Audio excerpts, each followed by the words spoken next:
It's crazy how the Los Angeles Lakers went from the best team in the league 3 years ago to an absolute joke in 2022 and going into 2023. That 2019-2020 Lakers team was legitimately one of the greatest Lakers teams to watch, and in my opinion, the most fun team I've watched in a really long time. They had two superstar level players leading the way. They had shooters that can complement those guys. They had good playmakers outside of LeBron James. They were a pretty good defensive team as Anthony Davis was the anchor, while having good defensive guys off the bench like their bigs, JaVale McGee and Dwight Howard, 3-and-D guys like KCP and Danny Green, and defensive-minded point guards like Rajon Rondo and Alex Caruso. And they were still getting amazing production out of a 35-year-old LeBron James.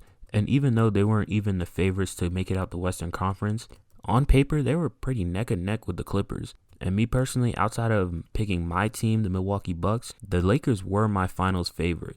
And in 2020, in that bubble season, the Lakers would end up running through the playoffs. They would take care of business against the Blazers in the first round. They would completely expose the Houston Rockets in the second round.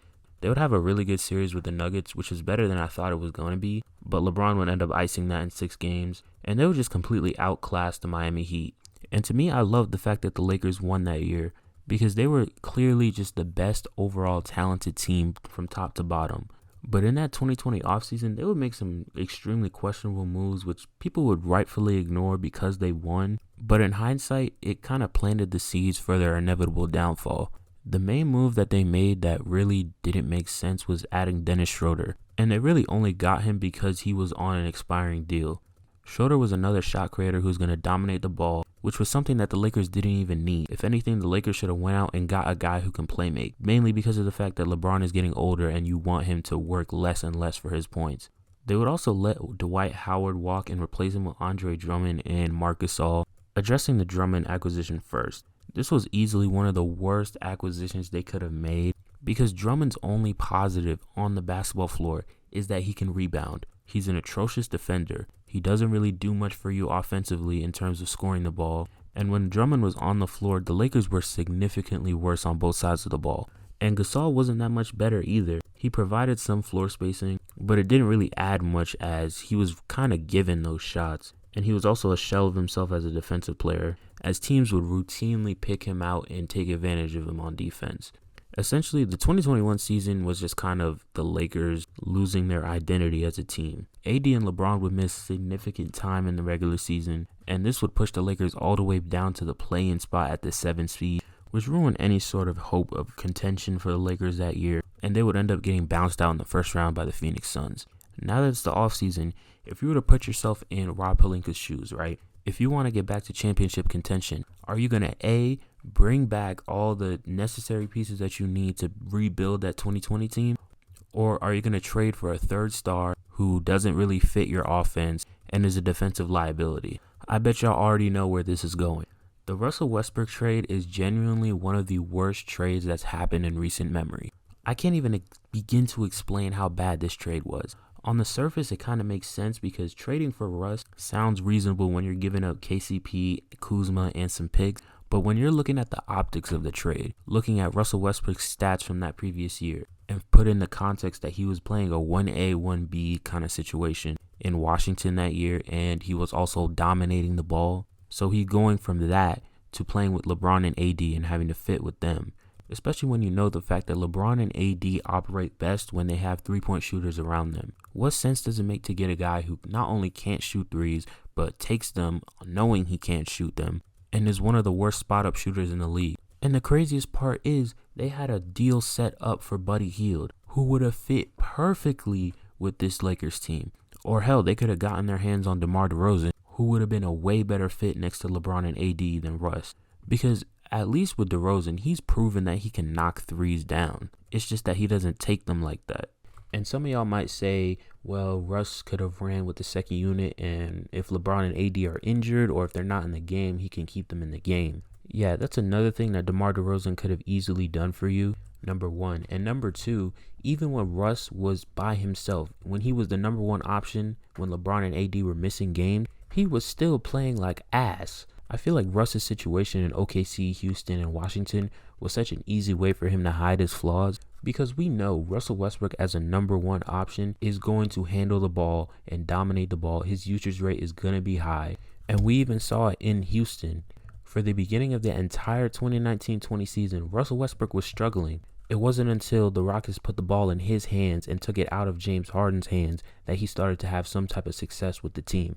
And that was the best version of Russ outside of OKC. But in LA, Russ's playmaking was exposed as he turned the ball over at an alarming rate, especially in the clutch. He was not only a horrible shooter, but he just had terrible shot selection. Like, it even got to the point where Lakers fans were literally chanting for him to not shoot the ball. Yes, it got that bad. He was obviously a defensive liability, and he was even missing easy looks at the rim, just flat out embarrassing himself. Like, I swear, after every Lakers game, there was a Russ lowlight or some type of Russ, like, Shaqtin' a Fool type of play. And people would get into Twitter spaces and they would slander the mess out of him. Like, if there was any time where you wouldn't want to be a Lakers fan, it would be last season, because every single game you were just getting reminded of the fact that you could have gotten DeMar DeRozan or Buddy Hield. And the saddest part about that also is that DeMar DeRozan had an MVP level season the exact same year that they traded for Russ. So the Lakers pretty much screwed themselves twice over. But Westbrook wasn't even the only problem with this team. He was just the biggest problem.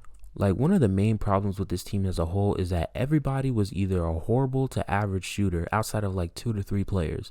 Anthony Davis was arguably the worst three-point shooter in the league as he shot 18.6%, and his jump shooting as a whole just took a complete nosedive as he shot 31.7% on 10 to 16 feet and 34.8% on all jump shots alone. And it's crazy because in that 2020 season, he had one of the cleanest jumpers in the league, especially because of the fact that he was a big. On all jump shots in the regular season, AD shot 40%, and in the playoffs that jumped up to 46%. And if you watch that Rockets series, ironically, they were playing against Russell Westbrook. Anthony Davis was completely the reason why the Lakers won that series. He averaged 25, 14, and 4 on 60, 40, 81 splits and was just hitting mid-range shot after mid-range shot. How does a player who was supposed to be one of the best power forwards in the league completely fall off? I mean, AD only played 40 games in that 2022 season, and every single time that he came back from injury, it was clear that the Lakers needed him more and more. Offensively, LeBron was averaging the most points that he ever had since like 2012 and just looked completely exhausted because nobody was helping him out on that end of the floor. But where you see AD's impact is mainly defensively, as Lakers' defensive rating is 7 points worse without him. Granted, they were already a bad defensive team, but the fact that one guy can make your defensive rating change like that really shows how much of an impact AD is defensively. But his lack of durability definitely played a factor in why the Lakers were so disappointing. Matter of fact, he was injured so much last season that he got the nickname Always Damaged, which I'm not going to lie is pretty funny. But AD wasn't the only person who was dealing with injuries, as LeBron ended up missing 7 games toward the beginning of the season and missed 26 games in total, despite him averaging 30 points per game at 37 years old. The Lakers not trading for Buddy Hield or not getting DeMar DeRozan isn't even the worst part. It's the fact that after the bubble, we really thought that this team had the potential to run it back and win it again, because we've seen how dangerous they are when they're healthy and they have a good team. But the Lakers thought that they could just create a super team with Russell Westbrook and they could win a championship that way. And even this season, it's not even looking good. Russell Westbrook, he looks like he's on his way out. LeBron and AD have been looking good, especially AD, but you can tell that the team chemistry is just completely shot right now. You even got people speculating if the Lakers are trying to tank for Victor. First of all, even if they were, they are not getting Victor, alright? The competition for Victor is already too steep. The only way the Lakers would even have a chance of getting Victor is some unprecedented amount of luck that they just happen to receive. Similar to how the Cavs got Andrew Wiggins, similar to how the Bulls got Derrick Rose, similar to how the Lakers ended up getting the 4th pick, similar to how the Pelicans and the Grizzlies got Ja and Zion. You need that type of luck in order to get Victor. I don't even think they even have a shot at Scoot Henderson, to be honest. And I'm looking at the future of this team, and I have no idea where they can go from here. And I'm seriously questioning if they can even build a contending roster around LeBron James ever again. But who knows, they might have one more championship season in them. But yet again, you never know with this Lakers team. But yeah, that's the end of this video. If you enjoyed me ranting about the Lakers, make sure to hit the like button, I guess. I'm going to try and post more and more as the season goes along, especially because I have more to talk about.